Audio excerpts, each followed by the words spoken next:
From catches you only see in Madden to a play that went 70 yards to win a game. These are the 20 craziest plays in NFL history. And at number 20, a player front flip for a touchdown. In the backfield, Newton on the quarterback draw, diving into the end zone. Greg, he really was Superman on that play. Oh my God, if only that play was as crazy as number 19, because it got the funniest nickname in NFL history. Blitz coming, Ryan unloads, drops, and it's still live. That may be picked off. They say incomplete, it looked like it's sacked or no, interception. And that right there is why this play was named the ass pick. You like the term butt pick, or is there something better? Nah, man, that's a pause. But at number 18, Lamar Jackson humiliated an entire team. It's a second down and 3. Jackson takes it himself. Look at him turn back and forth. Oh! He broke his ankles. Now he's got an entourage.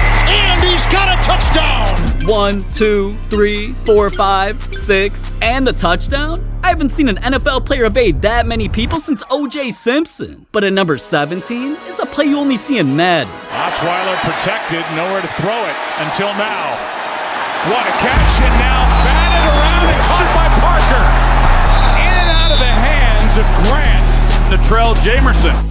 I watched that play 100 times and I still don't know how that's possible. But at number 16, a player did something so crazy, it changed the NFL rules forever. He did, he gets back there and he blocks it. It's wide. Did he get a piece of it? Unbelievable. Man's really jumped over his teammates and blocked out like Mutombo. Not in my house. Playing like an NBA legend obviously ain't allowed in the NFL though. The no fun league said, jumping over linemen, it could cause serious life-threatening injuries. So, all cause a dude's block, the move was banned. But at number 15, a quarterback was caught playing with himself on live TV. Mariota to the line of scrimmage, maybe across the line. It deflects back to him for a touchdown for the moment. After that, I already know Mahomes is on the sideline like, No. No. But not even that Kermit the Frog sounding ass dude. No. Could have made a play like number 14, where Derrick Henry's play set one of the most legendary records in NFL history. Drive starts at the 1 and looking for a little breathing room, and they get that and plenty more. Derrick Henry still going. He might go 99 yards for the touchdown. Whoa, Mance ran through so many dudes, he belongs on the fan bus. Well, obviously, yes. Henry's play put him on top of the record books for the longest rushing touchdown in NFL history, 99 yards. But at number 13, Justin Jefferson's craziest play won him an award. Because with him going up against one of the best defenses, scratch that, best teams in the entire league, on 4th down with Jefferson's squad losing, this was his final chance to pull off a nearly impossible win. Kirk Cousins back to throw on 4th and 18. He's given time. He wants Jefferson. Oh my goodness! Justin Jefferson, the catch of his life! Just like that, dude does nearly an impossible catch. One-handed to save the game. And eventually, it led to them winning. Steps up and throws an interception! The Vikings win the game of the year! That play was crazy, but don't take it from me or all the fans glazing them in the comment section. The NFL's awards show made things official.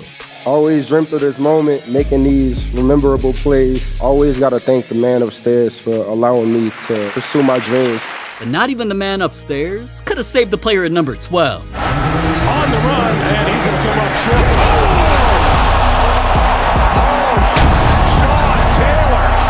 Holy shit, dude damn near ran a train on him. But number 11's play was only possible because a dude was high on coke. In overtime, the Bears blocked Chester Marcole's kick. He caught the blocked kick and ran it in for a touchdown, winning the game against the Packers' arch rival, mobbed by fans on the field like a hero. The whole play is like, is this really happening? I think everybody says, is this really happening? It's a real different play. You can't script that kind of stuff. Very special play, very unusual play. Unusual in its nature and unusual in the state he was in. That second half, you were high on drugs. I just start using cocaine recreationally like week before. That morning I snorted some, and before the game I snorted some. In halftime I snorted some, because by then it took over my life. A month after that memorable play, it was all over. The Packers cut Marcole because of his drug use and erratic play. Wait a minute, so if I did drugs, I would have been an NFL star too? School never taught me that. They also never taught me how to get on the top 10 plays in NFL history. And now that we're here, I'm gonna take things to a whole new level of crazy. I'm talking about plays that caused real earthquakes. There's still the play that killed somebody. But before we get to those, I gotta let you guys know about a game I've been playing and also today's sponsor, Football Head Coach 24. FHC 24 is a game that lets you collect NFL players and create your team as if you were the coach. And since I just created a team to show you guys how it works, my roster rating is just 60, so I definitely need to open some packs to get better players. As you can see, there's bronze packs, silver packs, gold packs, but these elite packs look crazy, so I'm gonna open these. Alright, here we go. Tight end? Oh, I better be one of the ones I'm thinking about. 88? Who is it? Okay, Darren Waller? Alright, I fuck with that. Micah Parsons. Oh, Lamar Jackson? Oh my god, I gotta throw him in right now. Alright, now that I got some better players, let me replace these trash cans real quick, and boom. Went from a 60 overall to an 82, which could get even better if I throw him in training, but to be honest, I'm gonna just change my formations around to how I want him to play in the game, hop into a quick match, and show you how my team performs. First play of the game, what we doing? Lamar's got the ball, throws it, Mike Williams touchdown! Extra point, Justin Tucker? You already know that's automatic. 7-0 already. We just getting started though. Lamar's got the ball again, throws it. Mike Williams another touchdown. Oh my god, I'm super glad I paired him up. 14-0. I'm sure you already know where we're headed with this. Just look, in the end, 80-0. Get smacked. So yeah, guys, super happy with how my team's turning out. Excited to keep running through some quick plays and improving my squad. You guys should definitely come check out the game though. And if you're trying to get smacked too, links in my description directly to the download at FHC 24. But anyways, number 10 is one of the craziest touchdowns you'll ever see. Wide open and a flick into the end zone by Jerome Simpson. Dude really front flipped over a grown ass man like it was nothing and stuck the landing. But he only did that once, so you could argue it was luck. At number 9 though, Aaron Rodgers did his craziest play 4 times. The first of A-Rod's craziness came when he only had a few seconds to make a big play. And well, Rodgers does this better than anybody. End zone, Cobb, touchdown! Unbelievable! now, alright, don't get me wrong, the throw was crazy, but it only happened going into halftime. Shit was way more serious when Rodgers had a game on the line and had to go the whole 99. End of the game here if they don't get 20 yards. Here goes Rodgers again, all the way downfield, and it's going to be caught by Janis. How in the world against that defense do you get a guy free? Pressure again. Rodgers is going to roll away, throws it up in the air, says a prayer, and Janis does he stop it! Oh, please! What a catch! That's insane! Crazy, I mean, yeah, I guess, but Rodgers ended up losing that game. His team was ass. It's all good though, because none of those could have beat Rodgers' craziest throw of all time. That happened when he played against a team of trash bags. I mean, the Lions. Rodgers hadn't led this entire game for even a single second. There were even 0 seconds left, and that was still enough time for him to win the game. Rodgers in trouble. It's going to get there. He turned 32 yesterday. Does he have a vintage moment in the end zone? It is caught for the win. Richard Rodgers with a walk-off touchdown. A game ender for the Packers. Total disbelief. And that right there is why I always bet my money on Rodgers. But enough of these regular-ass games, man. At number 8, a player made history on the very first play of the Super Bowl. The Colts stepped into the biggest game of the year, fearing one man, Devin Hester. Because he wasn't just any player. He'd returned more kicks for touchdowns than anybody ever, so the Colts were damn near scared to even let him touch the ball. At first. And then you get to the Super Bowl. Now, Coach, I don't know what you were thinking. What were you thinking? That was all on me, Shannon. For 2 weeks, we talked about not letting Devin Hester touch the ball. This man is the best threat they have. We can't let him touch the ball. I started thinking, man, we can't be afraid of Devin Hester. We got to go right at him. We're going to kick the ball right to him. When we pound him, Goliath's going to go down. They're going to know we mean business. So I changed up right then. I said, I hope we lose the toss. We're going to kick off to them. You guys pound Devin Hester. That'll set the tone. So let's just get this right. Dude really thought kicking to him was a good idea. All right, let's see how this plays out. We led the NFC in both kickoff returns and punt returns. And the Colts have had a hard time all season covering kicks. It's Hester trying to work it back to the middle. Gets past the first wave, and here he goes. It's Hester inside the 30. Hester's going to take it all the way for a touchdown. And no flag, 92 yards. Going into the game, we heard rumors about whether or not they was going to kick the ball to us. We knew that Devin Hester was the best returner in the league. He had had a lot of big plays, several touchdowns that year. Obviously, Devin Hester was having an amazing year that year, returning punts and kicks. As men, guys say, he's not going to do that against us. We're going to kick him the ball. Dude burned everybody. It wasn't even close. Doing that made him the first player ever to return an opening kick of the Super Bowl for a touchdown. Now that's crazy, but not every crazy play that happens in the Super Bowl is a good thing. At number 7, I still have nightmares about this play. To be honest, I felt there was no way the Seahawks would win this game until one of the luckiest catches in history was made. Russell in the pocket. Russell for Curse, and it's broken up again. Oh, did he wind up with a football? That's exactly what happened, isn't it? Well, Curse goes for it. It's still not on the ground. It's still not on the ground. It's still, well, look at that. And now being just a few yards away from the easiest touchdown of the game and the greatest running back in the league lining up, well, Brady's face says it all, man. This game was over, right? At 5. Pass is intercepted at the goal line by Malcolm Butler. Unreal. Wrong. That dumbass pass cost them the game and a championship, so they deserve to get clowned by the entire world. That was the worst play call in Super Bowl history. Then the second demotion, that was the worst decision by a quarterback. You have Marshawn Lynch in the backfield. Michael alluded to the best running back in football this season. And you chance it with a pass play. You called a pass play. First of all, that was wrong. But to actually make that throw, that was the second wrong. 2 wrongs on one play. And they're leaving the stadium saying, are you kidding me? That's the worst play call in Super Bowl history. When we walk in that huddle, we know we finna call weak. So when we hear the play call, everybody get confused. Right. Like, what? And if you go look at the play, I lined up on the wrong side. Right. Because I automatically had in my mind weak. So it's like, oh shit, hold on. Get back over here, get back. Type shit like, oh, okay, like, hey, what I got on this play? And then it's like, oh shit. The first thing I thought to do was I just started laughing.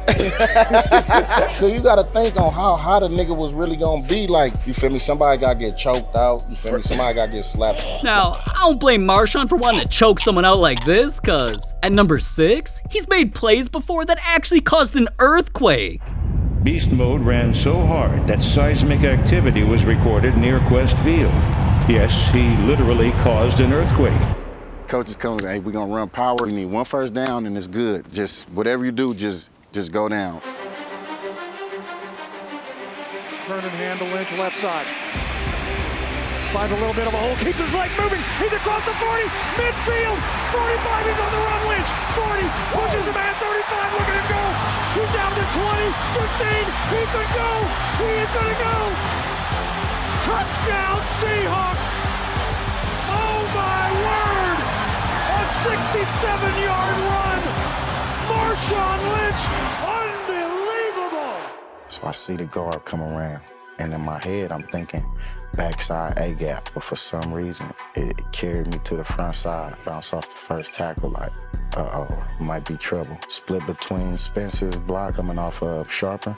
He grabbed at my foot, I stayed up, I said, it might be trouble. Covered ball with 2 hands. One of my old teammates, Jabbar Greer, came over the top. He slid off. It's a good run now, but I'm like, it might be trouble. Tracy Porter came up. I gave him a little stiff arm, stayed on my feet. We almost was running at top speed. Any kind of shove right there would have threw a man off course. It was just a little baby stiff arm. I believe it was Ellis, came from behind. I took a little quick peek at him, gave him a little stiff arm, still didn't go down. I know it's trouble. The next thing I know, Tyler shot in front of me to go make a block on Harper, dive into the end zone, touchdown. And at the time, I'm just thinking like, what the hell just happened?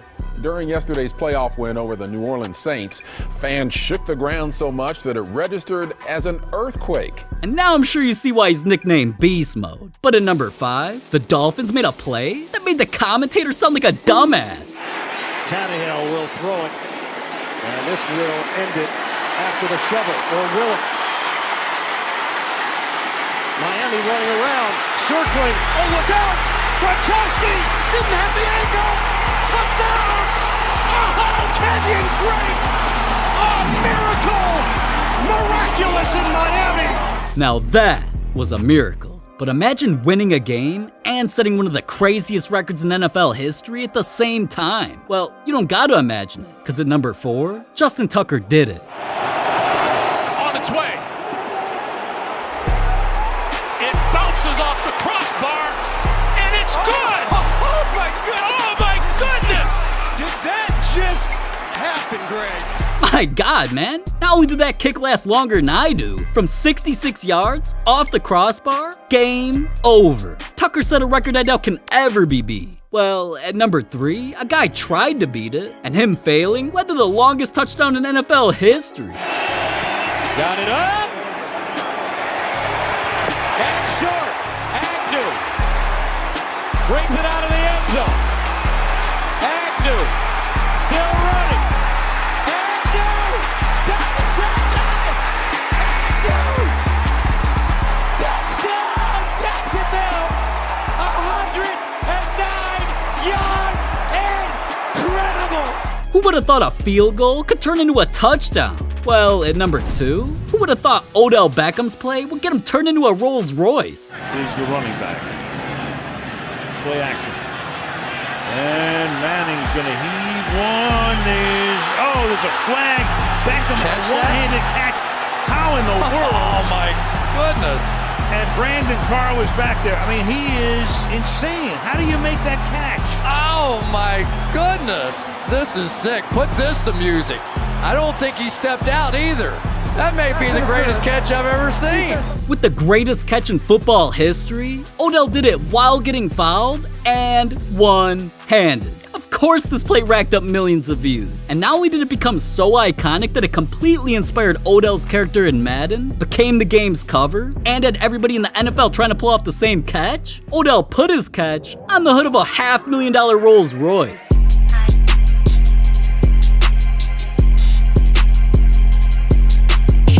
Damn, if I were him, I'd be whipping that shit everywhere. But not every crazy play is fun and Rolls Royces. At number 1, a play literally killed somebody.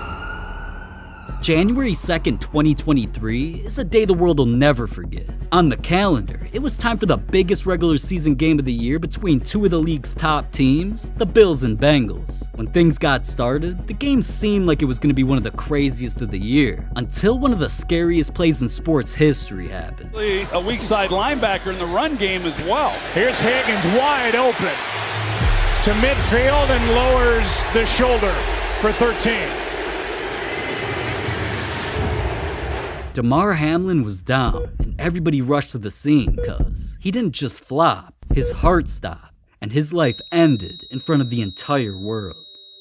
Fans were shocked, people were tearing up, nobody actually knew what was happening. All we saw was an ambulance pull up, players praying, and Damar being escorted to a hospital. The game was over, and it seemed like Damar's life was too. So the play instantly became one of the biggest stories in the world while everybody waited on some news. As the days went on, reports eventually came out that Damar's condition was moving in a positive direction. He wasn't in the clear though, and the Bills had another game to play, so the whole team dedicated it to Damar by wearing his number, putting it on the field, and the entire stadium was full of support for him. Everybody was just hoping something special would happen. And well, as we get ready for kickoff between the 12-3 Buffalo Bills and the 8-8 New England Patriots from what is expected to be a jam-packed Highmark Stadium. We're leading up to game time here for this game that has a lot riding on it from the football side, but emotionally, it's a Sunday that's different than anything you've ever seen. All right, we're just about set for kickoff here. Nick Folk to do the honors for New England. Just an amazing scene here in Buffalo. New England decided to defer after winning the toss. And here's Hines on the run back, breaking a tackle and taking it past midfield. And down the sideline he goes. This is storybook. An opening kickoff return for Damar Hamlin. And this place is absolutely going wild. Oh, you just said this is storybook. This is almost fate. Bone chilling. I can't remember a play that touched me like that, I don't think, in my life.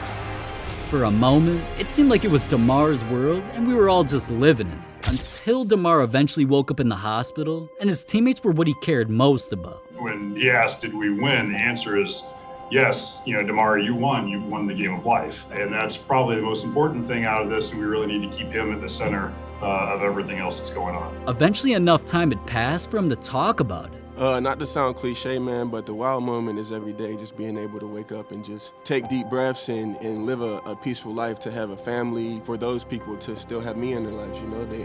They almost lost me. Like, I died on national TV in front of the whole world, you know what I mean? And the most emotional moment of the entire situation came when Damar handed over an award to the Bills medical staff for saving his life. Please welcome this year's recipient of the Pat Tillman Award for Service, the training staff of the Buffalo Bills.